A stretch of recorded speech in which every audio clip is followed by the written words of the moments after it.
My name is Alex, and this is Bento Radio. Now, before we get into what we're talking about today, I want to get some stuff out of the way, normal intro stuff. But over the past 2 episodes, I've gotten a lot of subscribers over on YouTube. Doubled my subscriber count twice. Which is not huge if you're looking at that subscriber number, but it is huge for the start of what I've been doing here. So I wanted to thank everybody who subscribed. If you haven't and you watched a couple videos, I encourage you to subscribe by going down below and hitting the subscribe button and ringing that notification bell so new episodes come out. If you are listening to this and you want to watch it, you can head on over to YouTube and you can subscribe to the YouTube channel and hit the notification bell so you get alerted every time new episodes come out, obviously. If you want to go in the opposite direction and you maybe don't want to sit here and wash my face for a half hour to an hour once a week, I totally get it. You can subscribe to the audio version of the podcast over on your podcast platform of choice. Basically, if it's a platform out there, I'm usually available on it, and if you are hearing me right now on that platform, you can subscribe to the podcast and get new episodes every week in that feed. If you absolutely love what I'm doing and you want to find just generally more stuff, you can check out the show's webpage, which is bento-box.ghost.io. I know it's a mouthful, but there will be a link anywhere that you're hearing or watching me. They're in long form, basically. You can find the link in the description of this episode, either in audio form or in video form. You can also find the link in the description of both the audio podcast and the description of the YouTube channel. So with all that said, I want to jump into what we're talking about this week, which is a pretty recent film over on Netflix called 100 Meters. Now, let's just get the plot of the movie out of the way by tossing it over to my lovely automated assistant, I, to give us a short plot synopsis. So take it away, I. In 100 meters, Togashi is born to run. As a kid, he is naturally gifted and wins every 100-meter race without effort. But in 6th grade, he meets Komiya, a transfer student who is full of determination but lacks technique. In teaching him, Togashi gives Komiya a new purpose: to win no matter what. Years pass by. Togashi and Komiya meet again as rivals on the track and reveal their true selves. With the plot synopsis out of the way, I want to talk a little bit about sports and about expectations about sports and the pressure around being a professional level athlete and the window that exists for being an athlete in that way and at that level. And a kind of dedication that it almost can't be taught by the rest of the system of being a professional athlete.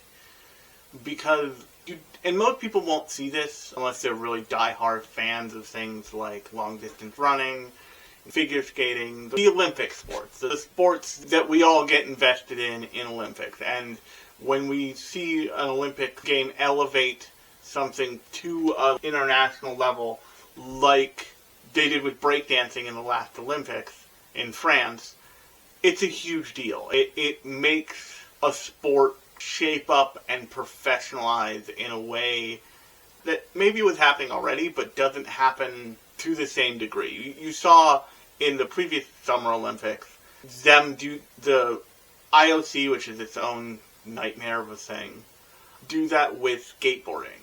And skateboarding really had, even though there was a lot of stuff that was not great about that Olympic Games because it was the pandemic and all this other stuff, the skateboarding section was still the celebration of skateboarding, and people really went for it. But what it also was a kind of as hell representation of what that sport is and what it means to be even of amateur skateboarder. Like, I remember watching that thing, and it was like and weird and sad in the middle because it was fully skateboarders from around the world trying wild things on this skateboarding course for the Olympics. And did they succeed all the time? No. But there were moments in those skateboarding trials, the original ones in Tokyo, where you saw in people's eyes that they were, like, terrified of the oldest competitor, who was, I forget what she was from. She might have been from Brazil, but don't quote me on that. But she was, not mid to late 20s, and she attempted something for the women's skateboarding section that, did not succeed. She did not land the trick. But everybody watched her do it and was like, oh no, that could have been the end of it. She could have just walked away with it, and she just didn't land the trick. And when I think about sports at a professional level, I find myself thinking about that a lot. Because in that moment, I think even kind of about this in the kind of judging booth and from the perspective of the people competing, to have a feat professionalized in that way is to try and celebrate all the parts of that athletic feat. There are some sports that are self-explanatory enough and showboaty enough that they are in the Olympics, they don't need the Olympics. And those sports are often like the team sports that everybody thinks of: football, basketball, soccer, that kind of thing. To a lesser extent, boxing, a lot of the combat sports, because they are flashy and they're beating people up, essentially, they have their own outside ecosystem. But those are sports where the competitiveness is so in your face that, get characters like a Michael Jordan, you get characters like a Muhammad Ali, you get characters who are built out of this, drive. That's harder to recognize in sports like track and field, highlighted in this movie. And a thing that I really like about this movie is that the pure competitive nature of the kind of field 100-meter dash that you see, and Togashi primarily, from the perspective of the film, engage in, is really driven not necessarily by them, but by the world around them. And you see the different perspective of a lot of different, but where you see that kind of done is in two of the older characters. You see it come undone with who's for most of the show, the top of the heap. And you see that come undone with, but also come undone a little bit with Kaido. In the perspective of the show, Komiya and Togashi are, in the middle of their, reign, so to speak. They are really well known, they're both accomplished. Togashi has, had some real ups and downs, where Komiya faced a lot of pushback in the beginning, because everyone identified correctly that what's driving him is not necessarily talent, it's not necessarily, form, it's not he's not taking a lot of the professionalized sports pointers. I combined sports and pointers there for a second in my head, sorry. He does have such an incredible amount of passion for just breaking the records and going faster and being at the top of the, that none of the rest of it matters. He clearly has talent, but, doesn't focus so much on constraining that talent and, responsibly. And you see this in the way his character design progresses over time. In the early part of the show, he buys new shoes, he duct tapes his shoes together. By the end of the film, not show, but in the end of the film, he is disheveled. He has, he cuts his hair. Really the only thing that he's focused on is running. Whereas Togashi has not a much rougher time, because he has had this kind of, gone through this thing where people have told him he's really talented for long enough where he deeply believed it, and then he hit a wall.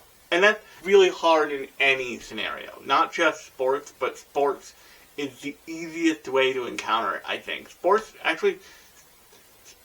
and creative disciplines are the easiest way to encounter it. Because the thing with, this probably is why a lot of sports manga and sports anime, like meters in both cases, but also like Haikyuu, also like Shield 21, which is a really weird poll, basketball, like any number of sports anime. This is probably one of the reasons why anime and manga can capture sports so well.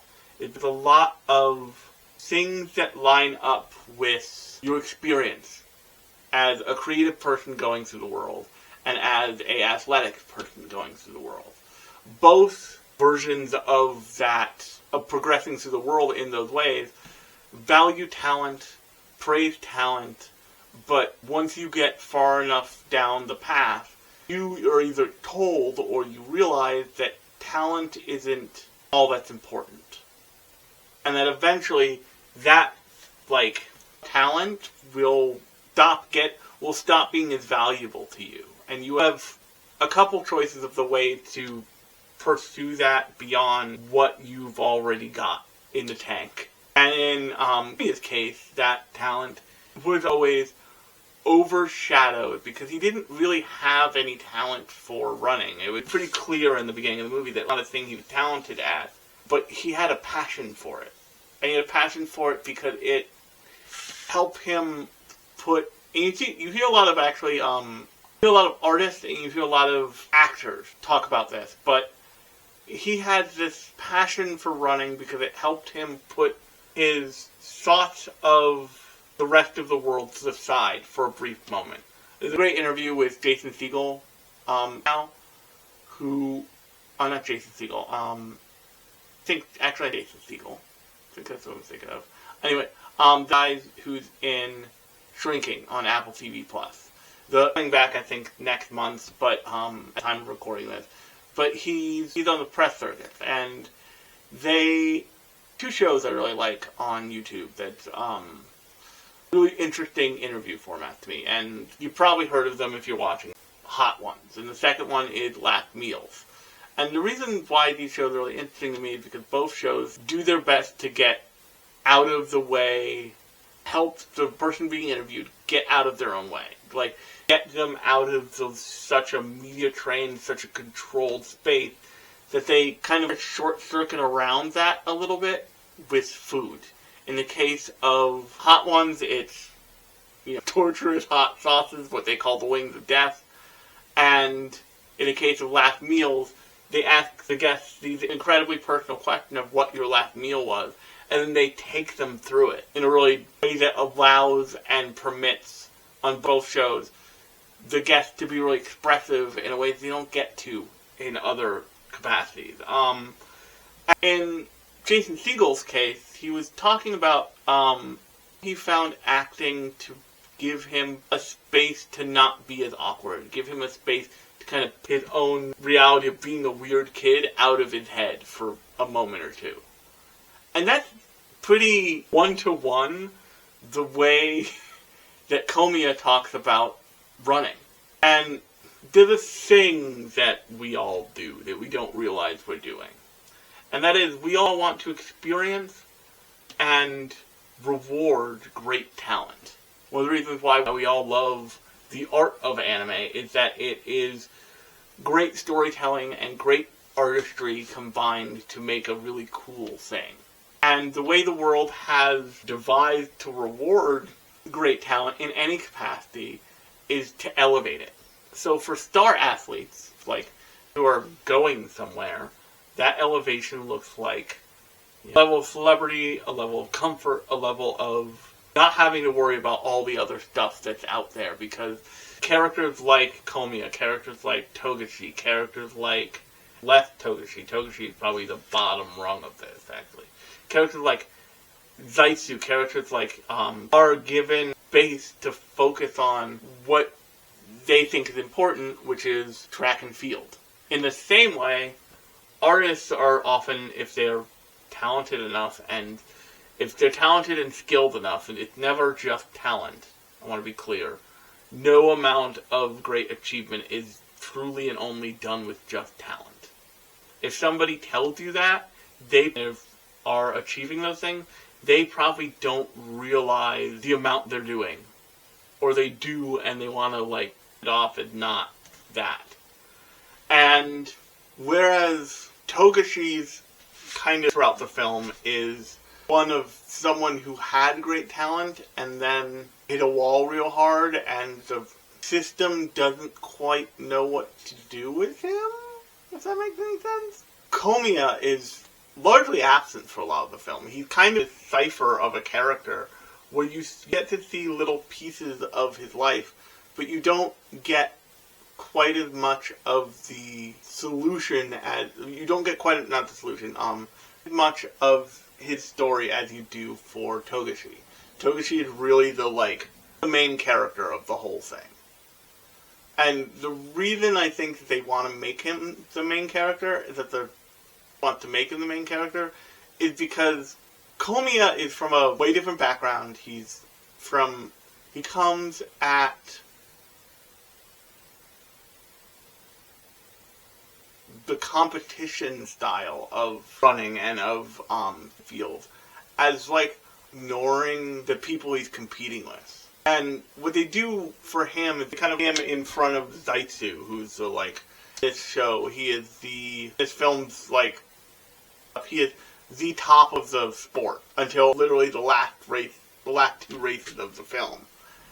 And what Zaitsu ultimately tells him is, you thought I was ready for what I was walking into when I cared about was breaking records. All I cared about was being the top. All I cared about was and what he said is and then I looked to either side of me, and there was no one there. He said the only other that's equivalent to is being in last place. He describes this incredible loneliness, this incredible that he wasn't aware of. That he wasn't quite aware of when he started there, when he started down that path. But the Komiya's response is just I don't care. He doesn't quite get it. And what you led to understand is that Komiya is looking for something, but he doesn't know what he's looking for. And he's never experienced this never gotten to the zone. There's a great short from the Tricks, actually, of all things. The great short from the Animatrix that is about Olympic level athletes and the idea that a real possibility and a real probability that Olympic level athletes are Matrix on some level, at a high enough level. And when they get into the zone, it's intense, serious thing. And you hear this in other tellings of how athletes feel when they're at the top of their game and they're in the zone. It's a real thing. And that, once again, also doesn't just exist for athletes. That state of flow is also something that exists in the visual arts. As somebody who works as a creative and who went through art school, I can tell you, experienced that state of flow. Just not in the athletic context. I've experienced it in the context of creativity and art. And if you hear people talk about athletes, very often a lot of what people will say is oh, he plays so well, it's like watching an master artist at work. And that should tell you something about the value system that's being applied to not just artistic excellence, but not just excellence, but also artistic excellence. And lots of times, when you hear people talk about excellence in some field, you hear people talk about that as if it were them witnessing the work, a master artist at work. The reason for that, it's the language people have for the kind of beauty that they perceive of as excellence. And one of the great things about this film is actually the expressiveness and amount of really experimental animation they use to get that point across. In fact, there's a great moment really early in the show where I'm looking up a screenshot, sorry, where they have that, where they kind of into that, and it's right towards the first third of the film, Komiya and damn, I got away from the names, and Togashi have their first real race, and you see Togashi, who is a kid who is talented,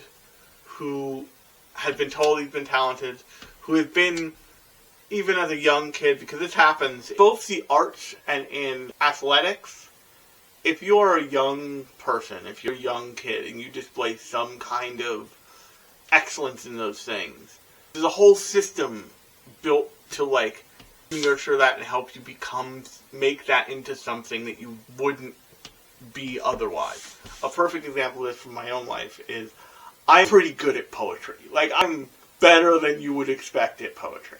Especially with my fumbling around in, like, format which is traditionally, like, a written and delivered thing. But I'm pretty good at poetry. I was good enough, in fact, to get, like, recognized in my early grade school years. And, like, principal of my school came down and said, like, it's really good. Like, it's profound for adults. And you're a child. And that, combined with my time from around the same age, being really involved with the visual arts, not just, like, writing-wise, caused me to experience kind of artist version of the professional athlete track. I remember later, many years later, I was called, and I probably told this story before in a different context, but I was called into my high school's staff office.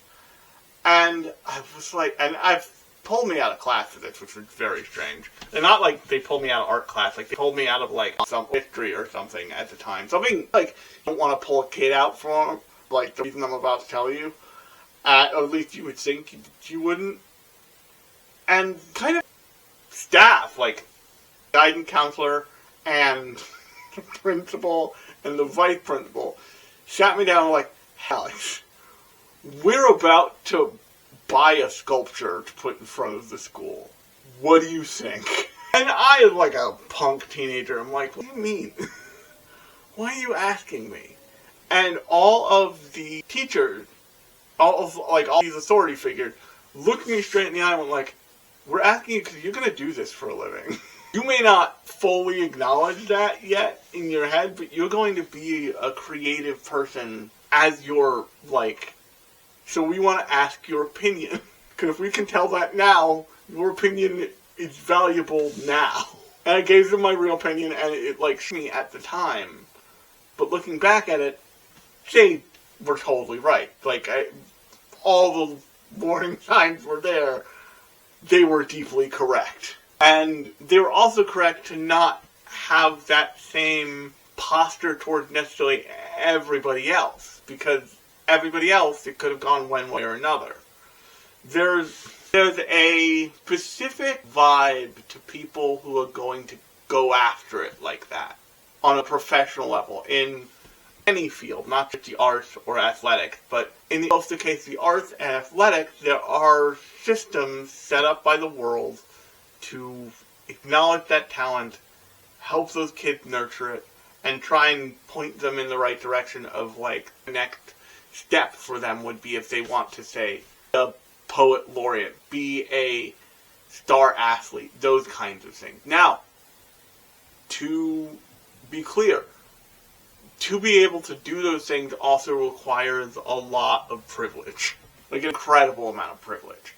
But once you lock in and you make that choice, you also have to keep making that choice. And the thing with the character is he went back and forth about making that choice. And by the time you see him in the last third of the film, he's fully made the choice not really to even necessarily compete, but compete alongside somebody who he likes competing with and who he likes to run with, and that's Komiya.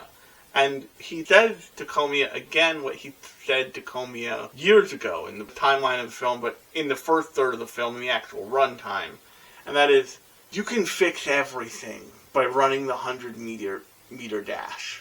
And this would be, Komiya has slowly come to the realization that he's not feeling the things that people say he should be feeling, and fixing his own problems as much as he tries to do it by just running his heart out. And Togashi essentially is there in that moment to be like, gotta remember what the dream is. Let's go for the dream. Let's get out there and do it. And had a different version of that dream. And the other, had different versions of that dream. And in the moment when, before that race is about to happen, they take you back to all these other characters who have fallen away throughout the film, who grew up and had kids, who grew up and have an office job, who aged out of their interest in the sport. And that's fine. And I had this thought in the middle of watching this. And that was, it's gotta be really hard to leave that world. Because to be a professionally, and I know that both art and athletics are about just as much about skill and passion as they are about talent, but I'm going to use talent here for a reason. But to leave a world that values you for your talent, and to kind of into the world having abandoned that talent because either you've aged out or you don't want to pursue it the way the world would want you to, the way the world around you would want to pursue it. Want to do it for the joy of it, but not necessarily the fame of it, and you don't want all of the other stuff that comes along with it. Has to be really hard, because what you're giving up when you give that up is you're giving up this that has been built around you to protect you to some extent. And you see in Togashi's case that apparatus kind of hard, because he has experienced this plateau in his ability that he has to ultimately push past, where he's not advancing in the same way he was. And then he gave it up for a while. And he got up for a while. And came back. And there'll always be a Michael Jordan. But that means that everybody wants the Michael Jordans, the LeBrons, the level of players. Those levels of, unhinged and sociopathic levels of competitiveness and of drive and of commitment. And you listen to Michael Jordan, he sounds insane, but that mindset drove him to be Michael fucking Jordan. But if you listen to LeBron James, it's a little bit more colored and interesting, because he regrets naming his kid LeBron Jr. Because that, and the character in the show, I forget his name, they introduced very early on as a standout national champion, but by the time you see him again, he's a total burnout, because he is a legacy, and he is a legacy competitor whose father was an incredible all-timer kind of deal.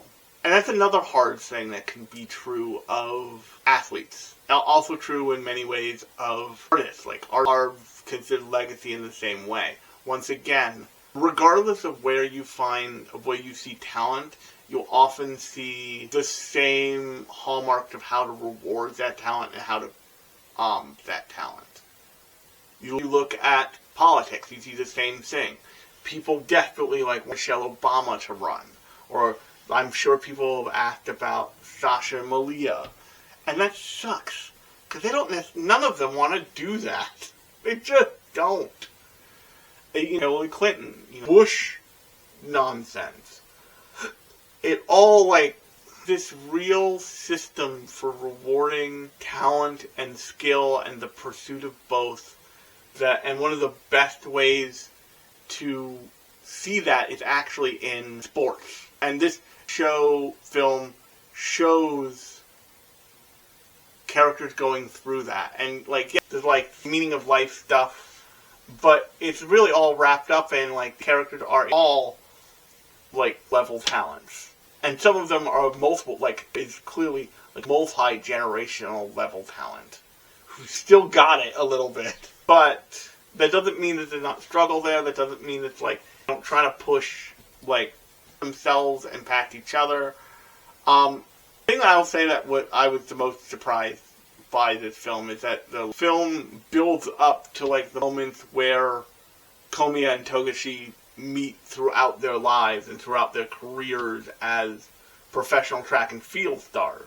But they make sure to give each the chance to breathe and the chance to have their own struggles and push past certain things and kind of life through relentless pursuit of perfection. And make no mistake, like they're pursuing not, and this is where sports diverges a lot from other realms where people can experience excellence and can experience like reward for their talent and skill, like the creative arts or like the sciences or what have you, is that like there's an end goal. There's a like end goal. There's a hard number that like time for the 100-meter dash that they are aiming to overtake, and that number is not only defined by them but by the people around them and by people who came before them. And if you're a legacy person, like I forget the character's name, legacy person like that character, you have an even harder time because you are staring down like the actual father or your parents' numbers, those numbers, and it's kind of pressure that you don't get in the arts. The system is set up to give artists kind of creative leeway. But in the realm of sports, it's set up, it's just like an insane pressure campaign against the people who the system identifies as having real talent and skill to keep delivering, to keep... It's almost like having quarterly reports, if that makes any sense. And actually, right after the 10-year skip in the film, they show you Togashi, like, a contract with a, like, sports management place. And the fact that, like, struggling to make that contract and to make his commitments. And they extend the contract, but just barely. And then he gets injured later, and they put the contract from him, they say, like, this is an injury, we can make you, you'll still have a career, but this won't be a career anymore. And that's a really hard thing, and, like, with professional athletes, it's hard for them to go into that part of their lives because they become something different. They become people who are, in the old parlance, those who can't teach. That applies to professional athletic coaches all the time. It's great for the first couple seasons show from HBO called Ballers that stars Rob Corddry and Dwayne "The Rock" Johnson. And in that show, Dwayne's character is a former NFL Hall of Fame, like, is the goated goat of all times, who left because he was injured. Who left because he couldn't play anymore. But curiously enough, didn't choose to be a coach.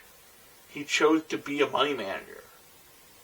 And you see and understand kind of quickly that the reason he didn't choose to be a coach is because, like, he didn't want to stand to stare at, like, next generation and, like, he couldn't do this for them. He did want to, like, have next generation. A lot of the reason why that show tells the viewer that he became a money manager is he saw that as a way to truly help the players that he knew, because eventually they're going to age out like he did.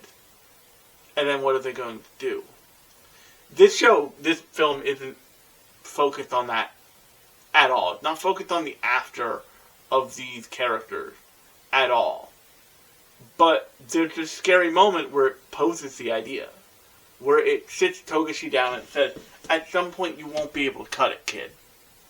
At some point you won't be a young man. And at some point you won't have the stuff. At some point that's true of everybody. But here's your next step.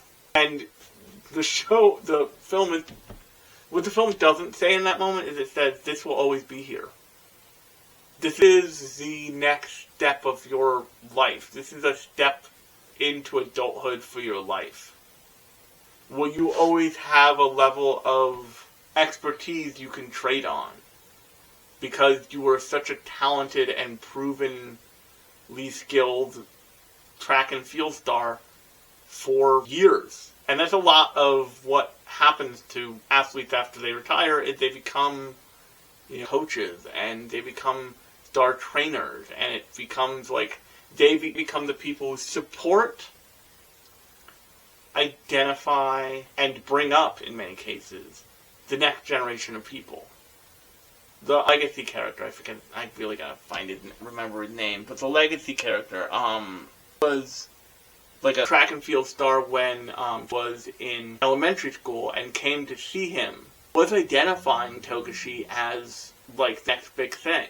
And to an extent, he was absolutely correct. But you see later in that film, that he pushed too hard and burned out. And became a kind of recluse who had to come back into it. Kind of Togashi who also pushed himself too hard. And that's the danger of it. And you have to kind of be really good at navigating that stuff, or you need to be so incredibly headstrong, like both Komiya and Zaitsu, and just kind of past everybody and just do what you do. And made a lot of, I probably wouldn't believe it, but I made a lot of allegories to the creative career path. And that's because a lot of those things are similarly true. The whole system set up to take advantage of, but also promote and help creative people who are truly skilled and talented. And there's and that system will eat you up and spit you out because, starts to be a point, and I'm sure that every star athlete, as well as every star creative, has this point where somebody has to take them aside and be like, you don't got it anymore, guy. You don't have the juice anymore. You can't be the athlete you once were. Brady will not be Tom Brady forever. Eventually his body breaks down. Jordan doesn't play sports anymore because he couldn't keep up in that same way. He can probably still run circles around a lot of people, but not the way that he did. Anything that demands great effort from the people pursuing it, there's a point at which you won't have that effort anymore. You won't have that. It's not that the fire ever really goes out. It doesn't burn as bright. It doesn't burn as hot. Because it can't. Because that's not how time works. And what you're seeing in both Komiya and Togashi is you're seeing athletes discover the verge of the next step beyond just being truly accomplished athletes. And you're seeing what I think that a lot of people are this with, because I don't think that people are get it. I don't think that people are fully getting the kind of here, because I hear a lot of people say describe this as a movie about finding the meaning of life inside of the 100-meter dash. I don't think that's really what it is. I think they're finding their context for the world inside of it, and maybe that is the meaning of life. Maybe I'm insane, but I think that's also just as valuable. He is clearly finding his context for what the world is inside of achieving that, notoriety and breaking those records and all that stuff. Is still finding that, but is finding that less and less. And in the last throes of the film, he had this incredible breakdown in a public park. But just before that, you see him giving young kids, who he immediately freaks out by part and crying on the ground in front of, but you see him giving young kids really valuable information about how to run better. And the young kids are like, oh cool, let's try it, and they freak out and run away once he starts crying. But the reason why he's a great doctor and then goes to the national championship again is because he's not done with that yet. He might be at some point. He's clearly moving along the path to being done with it, but he's not yet. Komiya is probably a lot closer to Zaitsu and Kaido, who Zaitsu all of a sudden, like, hit a point where he, like, was okay with it. Where he was okay with retiring, he was okay with moving on, he was okay with, like, a champion who, like, exactly one loss and was good. He will always have that, he will always have his records, he will always have his accomplishments, and he will, like, get great endorsement deals for the rest of his life. Kaido and Komiya will probably get to where Zaitsu is. Ultimately, they will be monsters in their own right, in their own realms, in their own realities for a long time. But I think Togashi will get to a point and he'll be okay with, and you see this even very early in the film, when he's encouraging Kaido to himself and to run. You'll see that, like, there's a good quotient there. There's somebody who is capable of pushing other people forward without necessarily having completely broken himself first. And I think that's kind of cool. And on that note, this is where I'm going to leave it. So, hey, I hope you enjoyed the podcast, and if you did, be sure to subscribe wherever you're listening or watching. If you're listening to it on a podcast platform and they allow you to give a 5-star review, be sure to do that.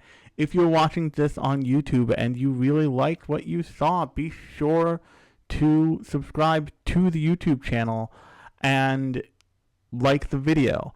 In addition, if you want to make sure that you don't miss a beat, be sure to hit that notification bell so you know when new episodes drop. But if you're wondering, they drop every Thursday night Eastern time.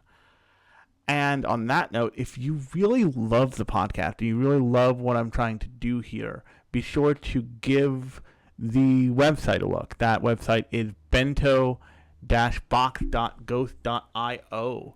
There will be a link in the description of either this podcast or this video. It'll also be linked in the description of the entire podcast on the information page. It'll also be linked in the description of the YouTube channel. So there's plenty of ways for you to get to that website and check it out.